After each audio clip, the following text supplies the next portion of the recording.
Wa alaikum salam wa rahmatullahi wa barakatuh. Muvandimwe arabaza gutanga zakatul fitri mu biribwa cyangwa mu mafaranga. Alhamdulillah wassalatu wassalamu ala rasulillah wa ba'd. Zakatul fitri intumwa y'Imana sallallahu alayhi wasallama yayitegetse ari ibiribwa, ayitegeka ari ibiribwa mu gihe amafaranga yari ariho. Yayitegetse ari ibiribwa mu gihe amafaranga yari ariho, hari n'izahabu, hari n'ifeza, hari n'imyambaro, hari n'ibindi bikoresho bishobora gukenerwa n'umukene kurusha uko umuntu ashobora gutekereza ko ibiribwa bitakenerwa n'umukene. Ahangaha intumwa y'Imana gutegeka ibiribwa ni ikimenyetso cy'uko ari byo bisabwa n'abasahaba b'intumwa y'Imana Muhammadin sallallahu alayhi wasallama.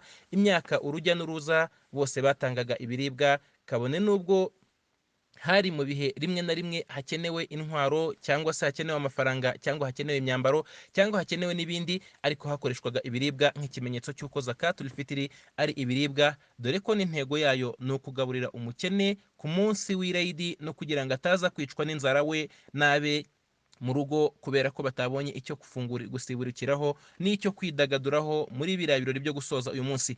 Bityo zakatul fitri y'intumwa y'Imana sallallahu alayhi wasallama yari ibiribwa, ntago yari amafaranga. Gutanga amafaranga, bamwe mu bamenyi na benshi muri bo banagaragaza ko iyo zakatul fitri itakirwa imbere ya Allah subhanahu wa ta'ala.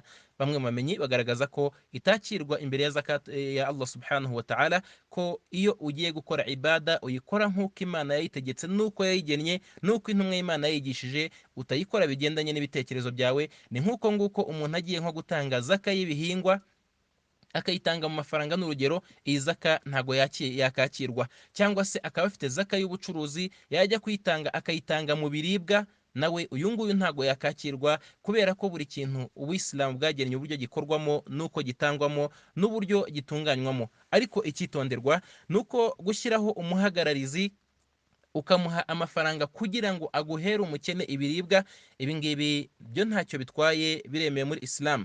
Ibingibi byo ntacyo bitwaye, biremewe muri Islam. Tuzanavuga amabwiriza agenga uyu muhagararizi kugira ngo bibashe kwemerwa. Wallahu a'lam.